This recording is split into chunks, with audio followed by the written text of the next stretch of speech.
자, 먼저 문학 82쪽 펴볼게요. 82쪽 보면 운영전이라는 작품인데, 이거는 이제 고전 소설 중에서 보통 우리 고전 소설이 행복한 결말을 가지고 있는데, 이거는 조금 그게 드물게 새드 엔딩, 슬픈 엔딩을 가진 소설이라고 생각하시면 될 것 같아요. 이거는 전체적으로 줄거리 보고 본문 내용 한번 봐볼게요.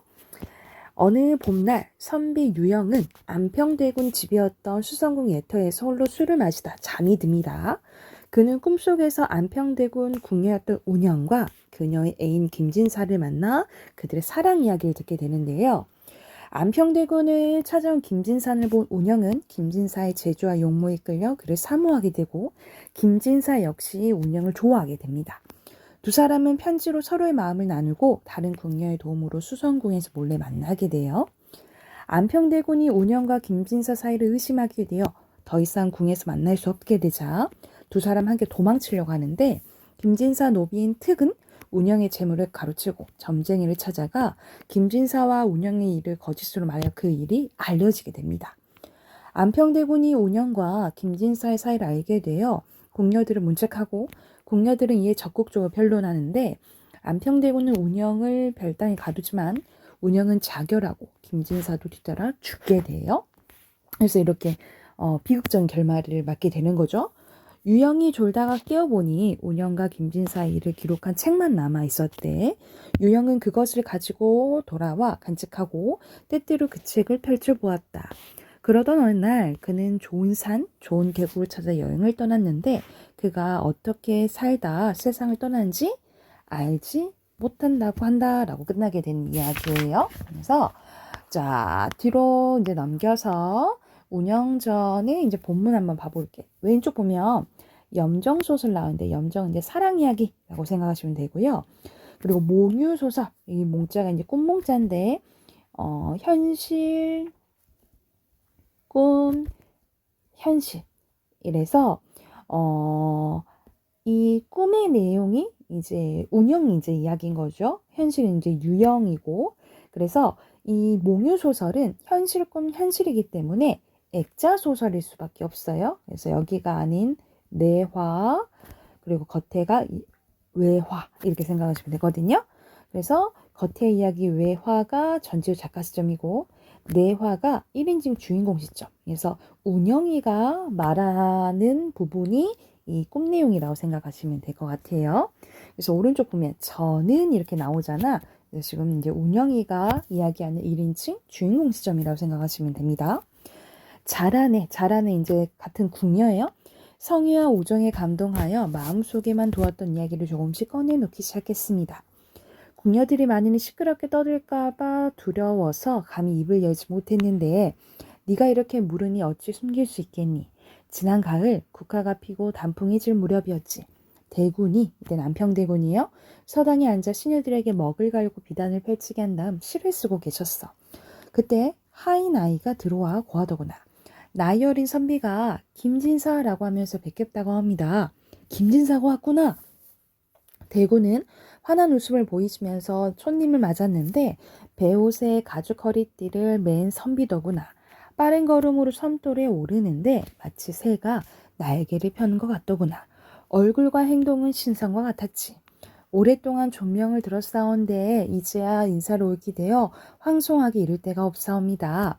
김진사의 명성은 들은 지 이미 오래되었는데 이렇게 앉아서 인사를 하게 되니 나로서는 크나큰 기쁨이네.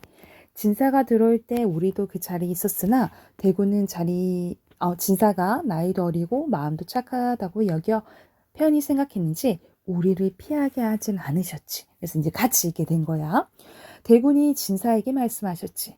가을 경치가 매우 좋군. 바라건대 시한수를 지어 이 집을 빛이 나도록 해주게. 진사는 허튼 명성일 뿐 실상 그러지 못합니다. 제가 어찌 감히 시를 알겠습니까? 대구는 재촉하지 않고 금년이에게는 노래를 부르게 하고 부용이에게는 검은귀로를 타게 하고 보련이에게는 단소를 불게 하고 비경에게는 술잔을 받잡게 하며 나에게는 벼루를 갈게 하셨는데 그때 내 나이 17이었단다. 진사님을 살펴시 보고 나니 그만 정신이 어지럽고 가슴이 울렁거렸지. 그러니까 이제 첫눈에 반하게 된 거지. 진사님도 나를 자주 돌아보면서 웃음을 머금은 채 눈길을 보내고 하시더구나. 그래서 여기 장면 보면 이제 서로 첫눈에 이제 반한 것을 알 수 있겠죠. 한참 시간이 흐른 뒤에 대군께서 다시 한번 부탁하셨지. 나는 그대를 진심으로 기다렸는데 그대는 어찌하여 아름다운 시한수 짓는 일을 아끼어 이 집을 쓸쓸하게 하는가. 드디어 진사님이 붓을 들어 시한수를 쓰셨지. 기러기 나무로 나르니 궁 안에 가을빛이 깊었어라. 물이 차니 연꽃은 구슬처럼 지귀본 안에 이어졌고 설이 거듭 내리니 국하는 금빛을 들이웠네. 시각적 심정 나왔고요. 비단 자리에는 발그레 얼굴 고운 미녀들, 구슬로 만든 줄은 백설곡을 연주하네. 한동이 좋은 술에 먼저 취해 몸 가누기 어려워라 라고 해서 여기서는 이제 가을빛에 취해서 이제 풍류를 즐기는 것, 말 그대로 즐기는 모습을 이제 시로 표현한 부분이라고 생각하시면 될 것 같아요. 뒤로 넘겨서 86쪽. 대구는 술잔을 건네며 물었지. 옛 시인 가운데에서 누가 으뜸이 되겠는가 하면서 시인 중에 누가 최고냐고 물어본 거야. 시인마다 다 자기의 특색이 있어서 쉽게 우열을 말하기 어렵습니다. 그저 짧은 제 소견대로 말씀드리겠습니다. 이백은 천상의 신선이며 노조린과 왕발은 해상의 선임입니다. 맹호연은 음향이 가장 높으며 이상은 신인, 귀신의 말이 아닌 것이 없습니다. 그 나머지 잡다한 사람들이 어찌다 말할 수 있겠습니까? 매일 문사들과 함께 시에 대해서 논할 때마다 두보로 으뜸을 삼는 사람이 많은데 자네는 어찌 두보를 가벼워 여기는가? 왜 두보에 대해서는 얘기 안 해? 이렇게 얘기한 거죠. 진사가 제가 어떻게 감히 두보를 가벼워 여기겠습니까? 두보의 문장은 온갖 문체를 구비했다고 말할 수 있습니다. 그런데 이백과 비교한다면 하늘과 땅을 비교할 수 없고 강과 바다가 다른 것과 같습니다. 왕유와 맹호연에 비교한다면 두보가 수레를 몰아 앞서 달리고 왕유와 맹호연이 채찍을 잡고 이를 다툴 것입니다. 이렇게 비유를 하니까 그대의 말을 들으니 가슴속이 확 트이며 마치 긴 바람을 타고 태천궁에 오른 듯 황홀하네. 다만 두보의 시는 천하의 높은 문장이라 비록 악부에 부족한 점이 있으나 어찌 왕유 맹호연과 같이 길을 다투겠는가. 그러니까는 대구는 두보의 시가 이제 좋다고 얘기하는 거죠. 그러니까 말 그대로 김진사는 조금 생각이 다른 거야.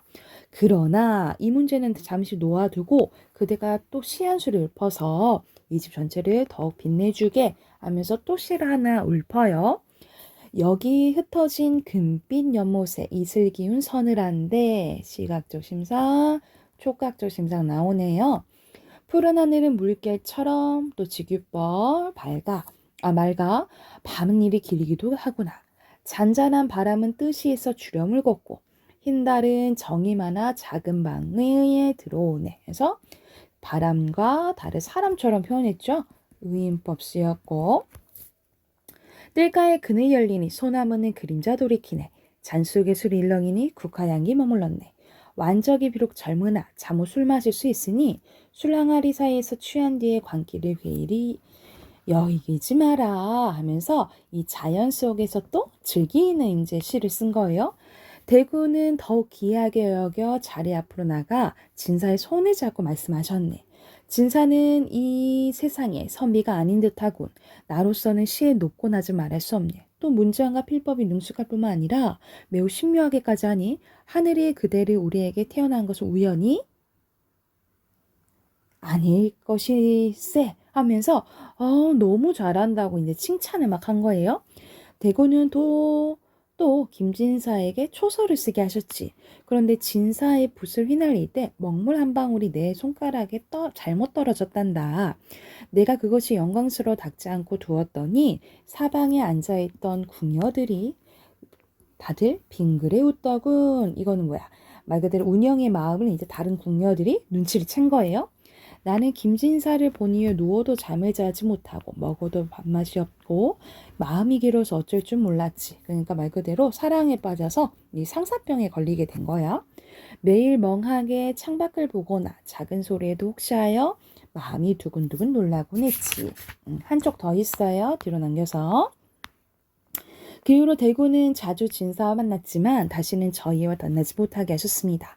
그래서 저는 늘 문틈으로 엿보곤 했죠. 그러다가 어느 날 고운 종이에다가 시 한 편을 썼습니다. 이거는 이제 운영이의 시예요.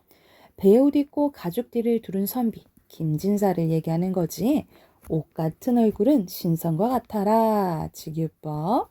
날마다 주렴 사이 건너다 보는데 어찌하여 월하 인연을 맺지 못하는가.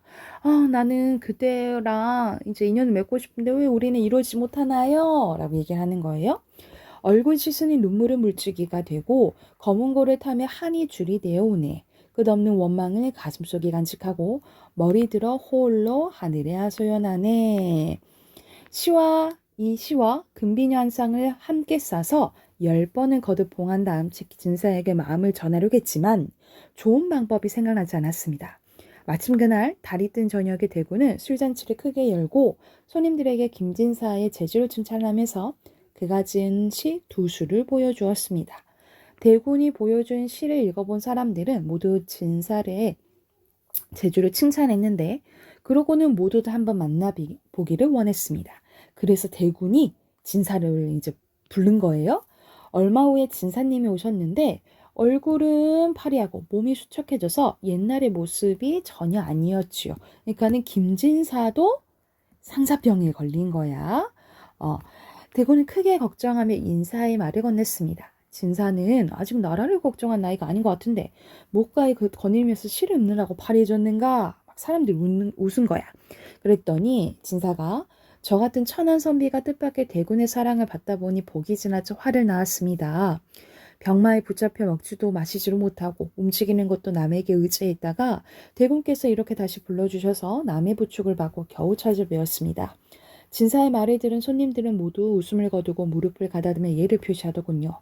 나이 어린 진사님은 맨 끝자리에 앉았는데 저하고 벽 하나를 사이에 두고 있었을 뿐이었다는 거야. 밤이 깊어가고 손님들은 저마다 한 것 취했습니다. 저는 벽을 헐어 구멍을 조금 내고 들여다봤죠. 진사님도 제 뜻을 알고 구석을 향해 앉더군요. 제가 편지를 구멍으로 던졌더니 얼른 주워 숨기고 집으로 돌아가셨습니다. 그러니까 말 그대로 이 편지 전화가 된 거야. 집에 돌아 편지를 뜯어 시와 사연을 읽어보고는 슬픔이 이기지 못하여 도무지 편지를 손에서 놓지 못하셨답니다. 그리운 마음은 전보다 더해서 몸을 가누지 못할 지경이었답니다. 바로 답장을 써서 보내려고 했지만 전할 길이 없어 날마다 늘어가는 것은 슬픔과 단식뿐이었답니다. 까지 우선 이제 여기 내용이 나왔는데 결국 이제 둘이 이제 몰래 만나다가 들켜서 이제 운영이가 자결하고 많은 이런 슬픈 러브 스토리라고 생각하시면 될 것 같아요. 자, 84쪽 가서 여기 주제 쓰고 해당하는 문제 풀게요. 주제 2개 쓸게요. 첫 번째는 이루어질 수 없는 남녀의 비극적인 사랑이라고 보시면 되고, 자, 겉으로 보니 이제 그때 당시에는 이제 자유연애가 힘들었던 거지, 그치?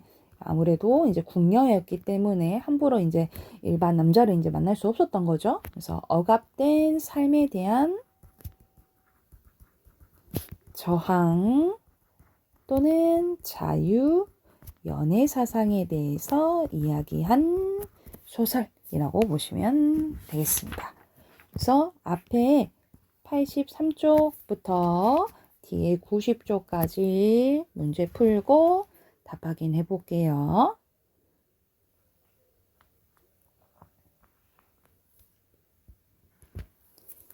자, 다 풀었죠? 답 확인해 보시죠. 83쪽. 유형은 직접 목격한 게 아니고 운영을 통해서 이제 전해 들은 거지. X고요. O. 그리고 안평대군이 알게 돼서 이제 운영이가 이제 자결하게 된 거죠. X. 편 들어줬지? X예요. 자, 뒤로 넘겨서 1번에 삐글에 대한 설명으로 알맞지 않은 것은 여기서는 이거 전혀 판소리 소설 전혀 아니죠? 5번이고요.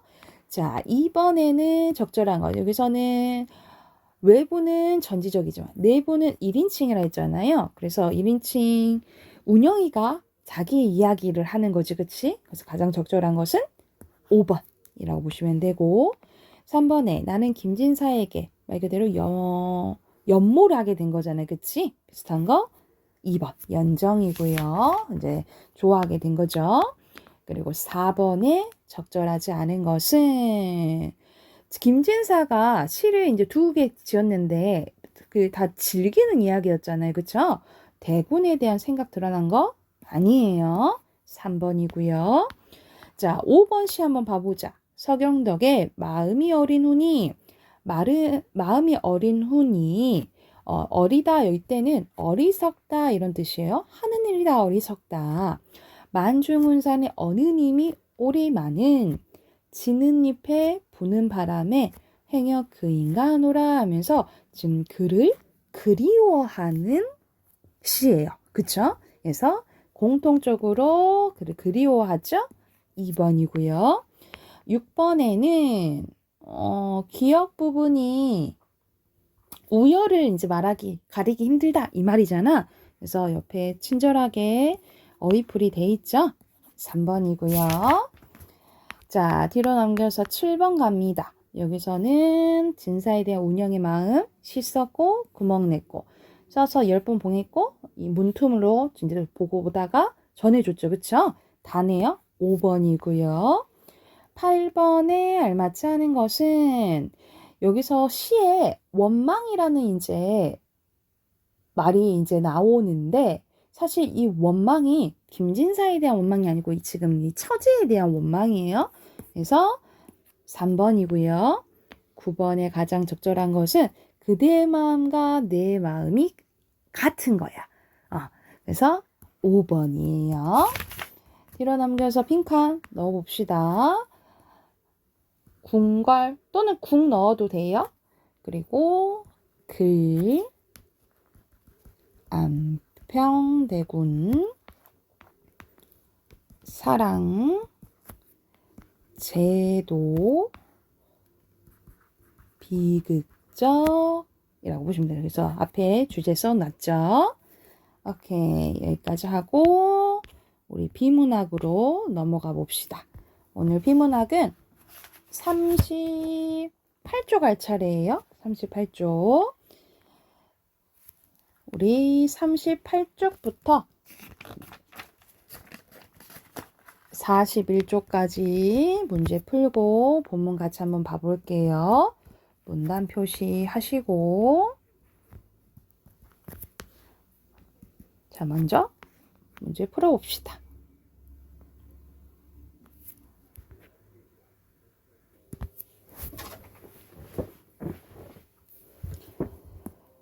자, 본문 한번 봐봅시다. 여기서는 이제 조삼모사에 대해서 나왔는데 이 문단부터 바로 봐볼게요. 원숭이를 기르던 저 공이 원숭이에게 도토리를 나눠주면서 아침에 3개, 저녁에 4개 주겠다 하니까 원숭이들 막 난리가 난 거야. 원래는 4개 줬는데 수확량이 부족해서 이제 아침에 주는 양을 줄인 거죠. 그래서 다시 그럼 아침에 4개, 저녁 3개 줄게 했더니 원숭이들이 좋아했다 이 말이야.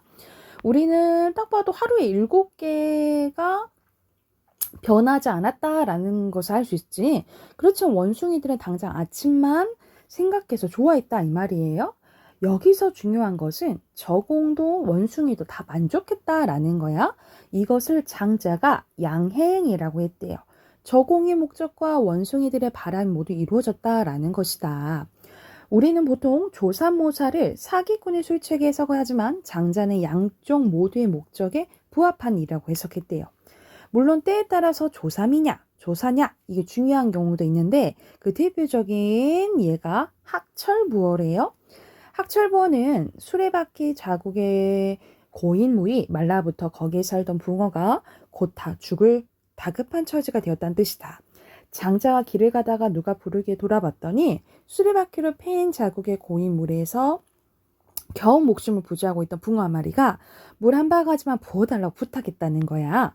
그런데 장자가 당장은 바빠서 안 되고 내일 오나라 월나라의 왕들 만나는데 서강에 물을 다 끌어다 보내주겠다 이렇게 얘기를 한 거예요. 그랬더니 붕어가 나중에 건어물 가게에서 보자요 이랬다는 거지. 건어물 가게는 말 그대로 생선 가게니까 이 뜻은 뭔 거야? 죽어서 봐요 이 말이잖아. 그치?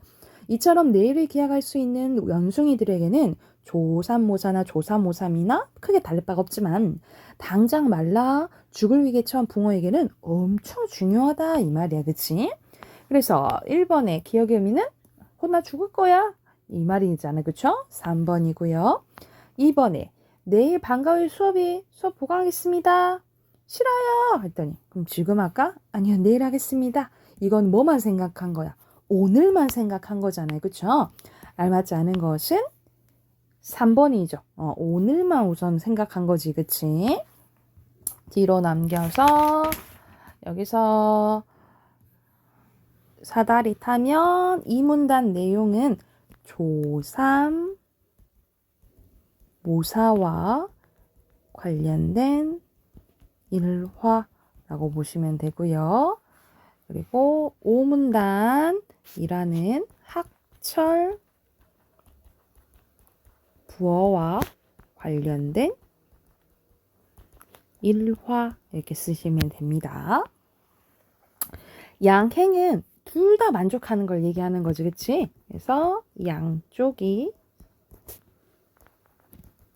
원하는 바가 모두 이루어진 것을 얘기한다 라고 보시면 돼요.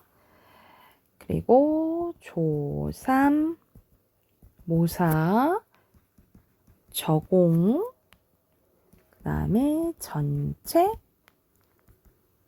양행, 그 다음에 붕어, 다급한이에요.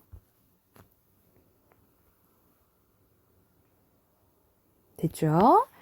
자, 오른쪽에 가로 세로가 나와 있네.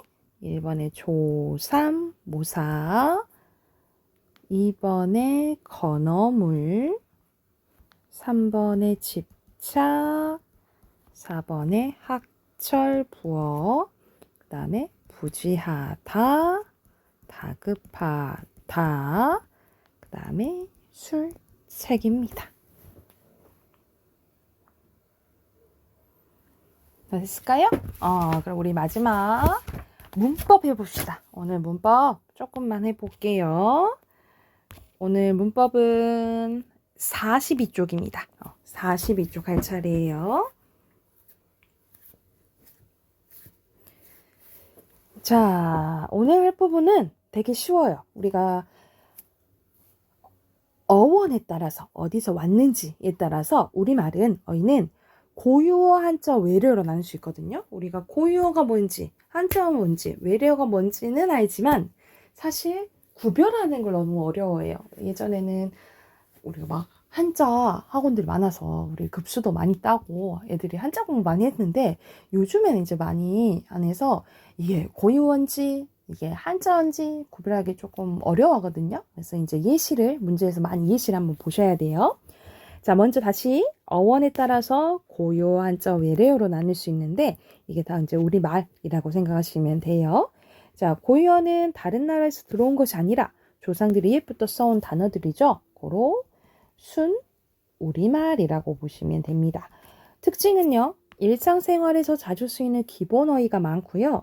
우리 민족 특유의 문화나 정서가 효과적으로 문화나 정서를 효과적으로 드러낼 수 있고 한자어에 비해 쉽고 정답게 느껴집니다. 그리고 감정, 정서, 감각을 다양하게 표현할 수 있어요. 예를 들어서 한자어인 황색, 그러니까 영어로는 이제 왜 옐로우죠? 이 옐로우에 해당되는 거 우리는 노랗다가 있는데 근데 노랗다뿐만 아니라 노르스름하다, 누렇다, 누르티티하다 다 이제 어감들이 다르잖아. 이런 식으로 다양하게 표현할 수 있다라고 보시면 돼요. 그래서 뭐 가다, 먹다, 무지개, 마음, 하늘, 물, 발견하다 대표적인 고유어라고 생각하시면 되고요. 한자어는 말 그대로 한자를 기초로 만들어진 단어예요. 우리가 한글이 만들어진 게 1443년도잖아요. 그 이전에는 글자가 없었기 때문에 한자를 빌려서 썼어요. 그래서 우리말 절반 이상이 한자어라고 생각하시면 됩니다. 그래서 여기서도 나와 있죠. 우리말 어휘의 절반 이상이 한자어고요. 개념을 나타내거나 추상적인 의미를 나타내는 단어가 많고요. 중국이나 일본에서 들어온 말도 있지만 우리 민족 스스로 만들어낸 말도 있어요. 대표적인 감기, 컬럭컬럭 걸린 감기, 편지 이게 대표적인 예시라고 생각하시면 되고 고유어에 비해 좀 더 정확하고 분화된 의미를 가지고 있어서 고유어를 보완하는 역할을 합니다. 그래서 우리의 고유어는 고치다지만 한자로는 더 자세하게 수리하다. 우리가 뭐 기계 수리하다 이러죠. 수정하다. 뭐 글을 수정하다. 수선하다. 옷을 수선하다. 치료하다. 병을 치료하다. 이런 식으로 좀 더 세분화된 부분에 쓰이는 게 한자로 생각하시면 돼요. 그래서 뭐 이렇게 한 글자, 세 글자도 있지만 보통 이제 두 글자인 이제 한자어들이 많다라고 보시면 될 것 같아요. 그 다음에 외래어입니다. 외래어는 여러분 외국어와 외래어로 구별해야 돼요. 외국어는 말 그대로 외국말이지만 우리말로 이제 번역 가능한 말을 외국어라고 보시면 되고요.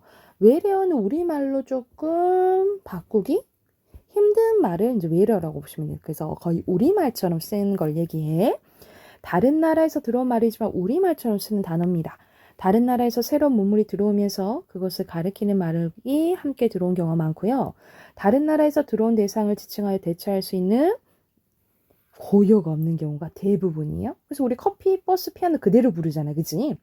우리 말처럼 느껴져서 다른 나라의 말이라는 걸 쉽게 느낄 수 없는 경우도 있는데 우리가 자주 먹는 빵은 포르투갈어고요. 고무줄 할 때 우리 고무 있잖아요. 고무는 이제 프랑스어예요. 이런 식으로 구별하기 조금 어려운 단어도 있다라고 보시면 되고 우리말의 부족한 어휘를 보완해서 우리말을 풍부하기도 하지만 너무 남발하면 우리 고유의 말을 또 이룰 수도 있겠죠. 그래서 되도록이면 우리말로 바꿀 수 있으면 좋다. 말 그대로 국어의 순화가 필요하다라고 보시면 됩니다. 이게 됐을까요? 오늘 배운 내용은 이제 간단하죠? 그래서 이거 참고하면서 43쪽 그리고 45쪽까지 풀고 답 확인해 볼게요.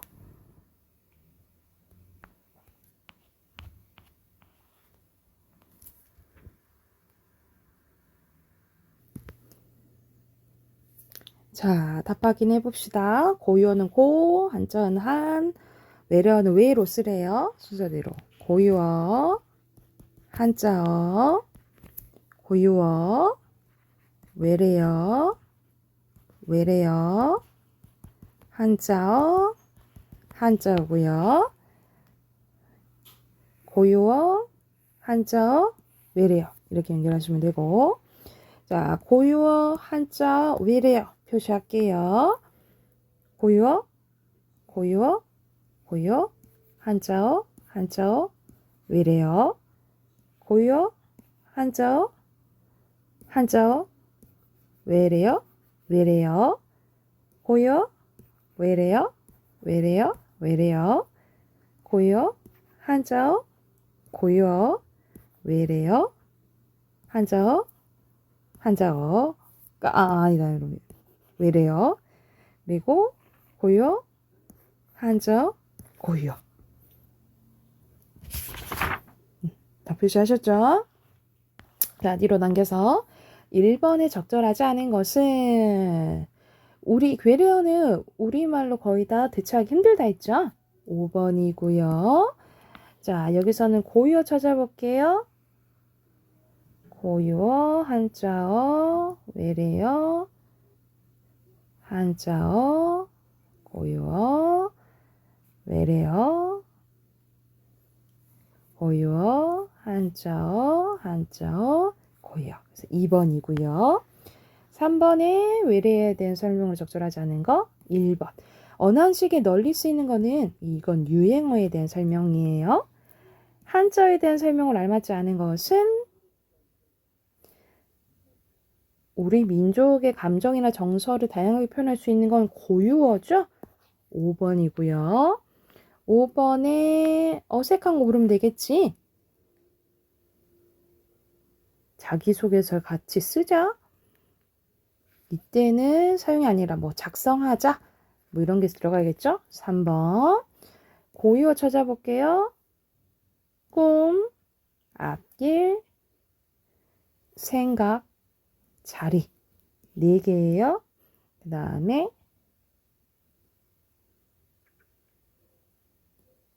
디자이너, 하나, 둘,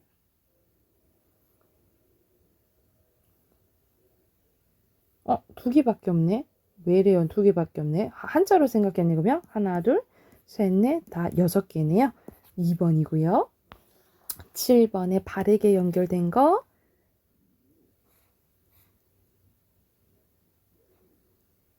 이건 다 아닌데, 그치?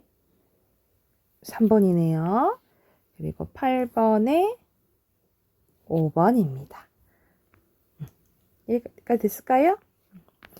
자, 오늘은 여기까지 하고 추석 잘 보내시고, 단어는 1강부터 다시 할 건데요. 1강 이제 보기 없이 이제 볼 거예요. 그래서 1강 어휘 외우시면 됩니다. 여기까지 할게요.